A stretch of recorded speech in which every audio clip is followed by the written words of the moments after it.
Welcome to the Patricia Joe Grover Show, where we turn believers into achievers. And today, my guest is Debra Kocis. Let me tell you a little bit about Debra. I'm reading her profile here. She is the founder of Healthy Parenting 360. She has four brothers and parents of different partnering styles. She is passionate about bringing harmony into the home and reducing struggles. Debra offers private group coaching, speaking, and workshops. Debra spoke at the SGA Youth and Family Services Midwest Conference in Chicago, women's groups, churches, and has been featured on several podcasts and radio shows. When Debra became certified in two national recognized parenting programs, she called her father and said, "Dad, you could have written these programs." Along with nutritional research, Debra has numerous parents, teachers, and pediatric therapists and parent educators. Well, welcome to the show, Debra. Thank you, Patty. Oh my goodness, it's such an honor to be here. I appreciate, we are so much on the same path of helping people. Yes, and it is wonderful because, again, when we're coming from a place of service, we know that we're doing wonderful things and can feel tremendously well about it. Yeah, so let me ask you, what are you so passionate about with your work? You know, the way I started this program, this pathway, is nothing that I ever even thought would happen. I went to the university for graphic design and marketing. And I had the opportunity to take one of these programs when my daughter was young. And I contributed so much, they asked me to come back to teach. So when I came back to teach for many years, life gets in the way, and then I became certified in these two programs. It just filled my heart. There was something about helping people help their children grow into beautiful, unique human beings was amazing. That is fabulous. And again, just the reward of knowing that you were a part of that, that's priceless in itself, isn't it? It is. I get Yeah. chills every time. It's to see people transform, and it's just amazing that, yes, I'm being of service, and that's amazing. Right, and I feel exactly the same way when I work with my clients one on one or within a group. When you see the growth that individuals are having and being able to help them further themselves to reach their own journey to reach their full potential. So it is very, very rewarding, and I totally get where you're coming from for that. And when you can touch children's lives, even better, even better. You know what I mean? It is unbelievably. It's an emotional attachment, and that's the part of the why, isn't it? It is. And not until this year did I make the connection that maybe I'm doing this because of my childhood. I grew up in a very loving family. I feel very blessed. Yet my parents had different parenting styles. Right. And like you said in the intro, my dad could have written this program. It's amazing. He was so before his time.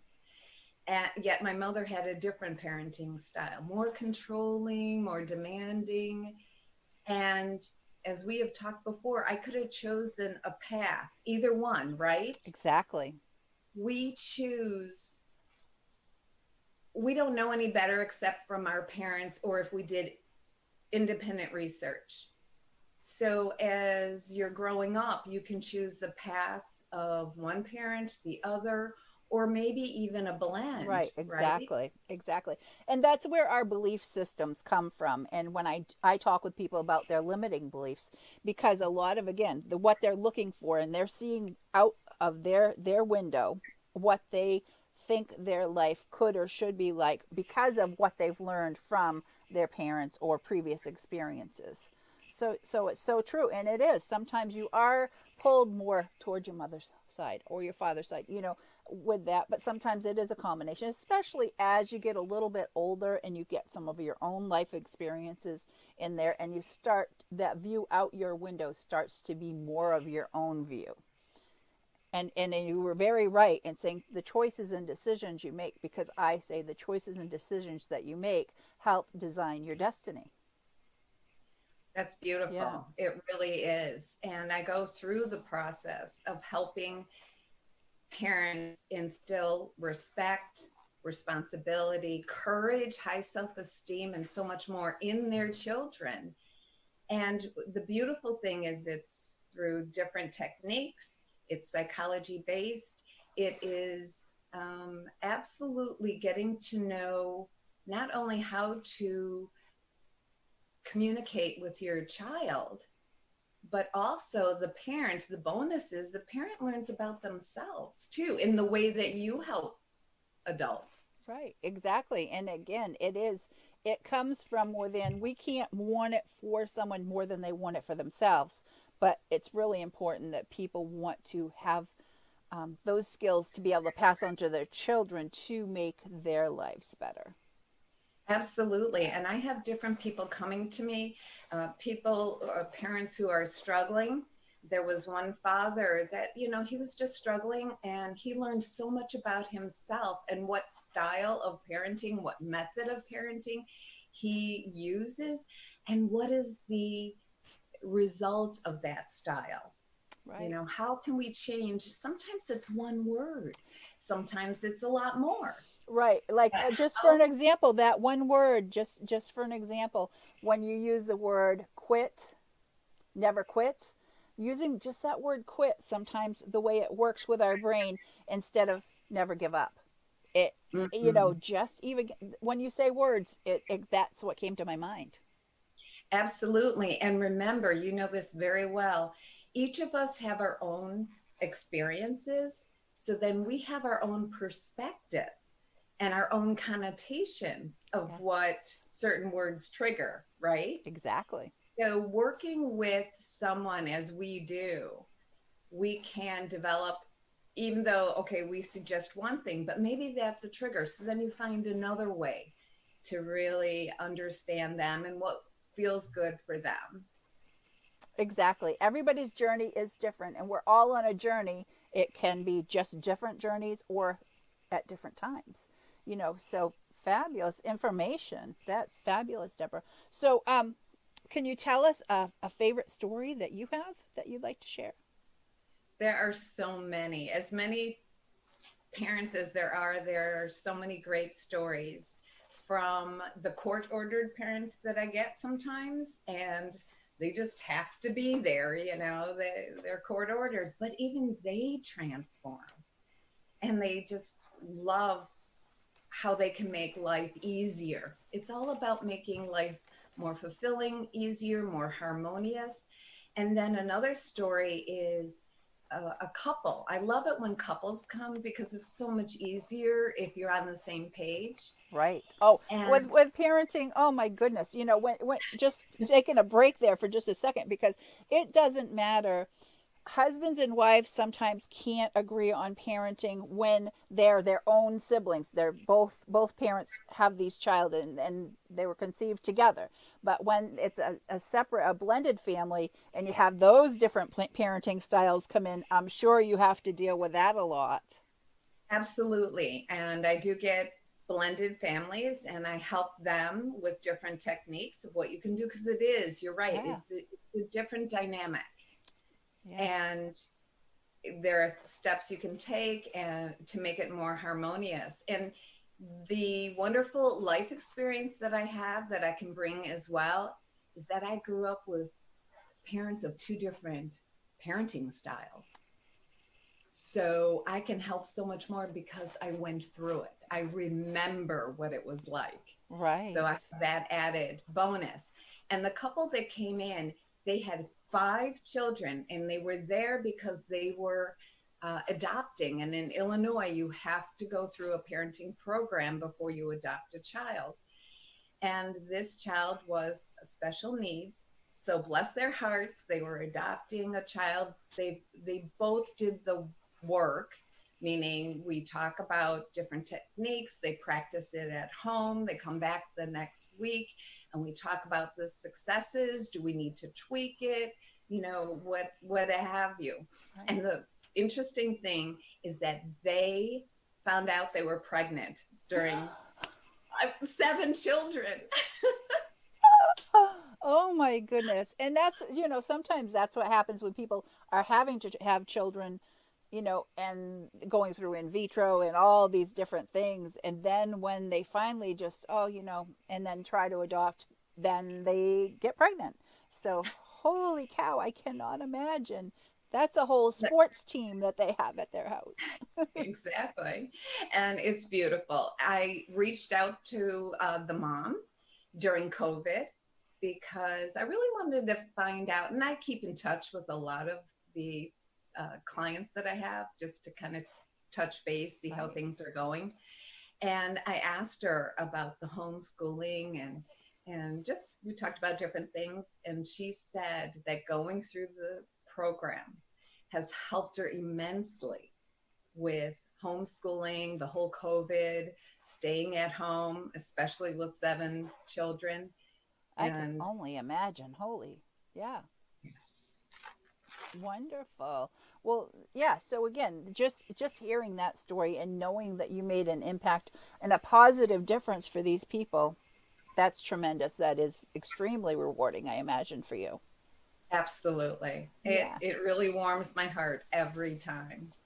Wow. So, how do you help parents with their concerns for their children? I mean, right now, nowadays, again, with the stuff with COVID, with thinking about going back to school, I mean, that's just, scary in itself, getting all those children. I mean, the what they could be exposed to riding buses back and forth and in the classrooms and, all of that. I mean, those are huge concerns. And then not knowing if that's going to happen or if it is, and if it's, or like right now where I am, they're talking about different scenarios. Like they're talking about some kids going Monday, Wednesday, Friday, and the other ones Tuesday, Thursday, Saturday. They're talking about some doing the morning half of the day, some doing the afternoon half of the day. But still, how that all comes together, and for the safety reasons, for the cleaning of the buses and the classrooms, and it's just crazy. And I can't imagine some of the stress that some of the parents are feeling, with that, because we all know kids are germy. we all know that. So just, for even the kids exposed, but even bringing that home to a family that, may have a grandparent living with them or whatever, who knows? But I mean, I know that you must have a lot on your plate dealing with helping parents and families work through different situations and scenarios. And remember, there's so much there's a component that's out of our control, certainly. It seems like every school has and every state has different laws and different plans. And I would hope that you have some out of the box thinking, from our leaders, from our school administrators, where they make things as clean, as disinfectant as possible. Maybe even taking temperatures of everyone before they come in. The school, there are different protocols that they can do. And as parents, we can voice those concerns, right? I hope that the school and the parents have meetings. Right. This is where a community of great thinkers and people who are concerned can really help. And if your school has not had a meeting, a parent-teacher meeting, parent administrative meeting, suggest it. It's not too late. Suggest, right. Let's have a meeting. Let's talk about what we can do to make this work. And then what we do have control over is being healthy, eating healthy, getting sleep, building our immune system as much as we can really help. The good protocols that you have at home, ask the teachers and the administration. Ask Right. what protocols they're going to follow, not just in school, but out of school. Right. Right. So I hope that helps people. Right, right. And I do know, unfortunately, there are some children in very difficult situations at home. It could be, whatever. There could be domestic situations, or they're not getting the right meals and nutritions. They're not getting fed properly, and so there's a concern for children like that needing to get back to something that gives them that stability and that comfort level and safety. So there's two sides of the coin on that. So it is something, but all children need and deserve that education, and they really need that. Yeah. Absolutely. So how do you help bringing harmony into the home? So when we're talking about these things that have how things affect. I mean, because there's so many things that can affect the harmony of a home. So how do you help bring that to the home? There are, like you said, various ways we can do it. And through some of the techniques that I teach, we teach nonviolent discipline techniques that teach rather than punish. So you're respecting your child, you're showing confidence, you're showing good communication, you're listening as well to your child. It's amazing what children can come up with. And by doing that, you're actually creating harmony because you're giving children a little bit of control in their own life by different methods. You're teaching them how to problem solve. And when they feel heard, respected, it gives them confidence. If you encourage, it gives them courage and high self-esteem. All these wonderful values that make them feel worthy, right? And you and I know how important it is to feel worthy. And when someone feels worthy, loved, respected, they're more cooperative. And that's how we bring the harmony in the home, when you're cooperating with each other and listening to each other. Right, right. And something that you said cued something that I like to bring out too is empowering. And empowering a child and teaching them how to set goals, even the smallest goals, when they have those wins, those small wins, they get that, and they get that bolstered, in sense of who they are. They're going to reach for more. They're going to continue to set goals to work forward. And it's in the brain. We're wired to want more. And so that they know how to go through the process to achieve these goals, then they're going to keep wanting more and growing as individuals, and growing that inner person themselves. So yes, I definitely totally agree with that, and that most families need to find a way that can work for them to be able to pass that on to their children, because that's a gift in itself. And that is what clients of mine learn, is techniques, skills, how to word things. We lay it out, and it's customized because everyone, as we talked about before, has their own unique experience. So it's very encompassing, yet fluid, to tailor to their needs and have the same results. May I give you an example? Sure. Oh yes, by all means. Okay. So one of the things that I teach is a discipline technique where it's called logical consequences.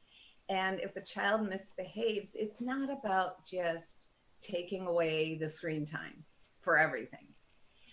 What I teach my clients is to make it a logical consequence. It should be directly related to the misbehavior. So that way they're learning.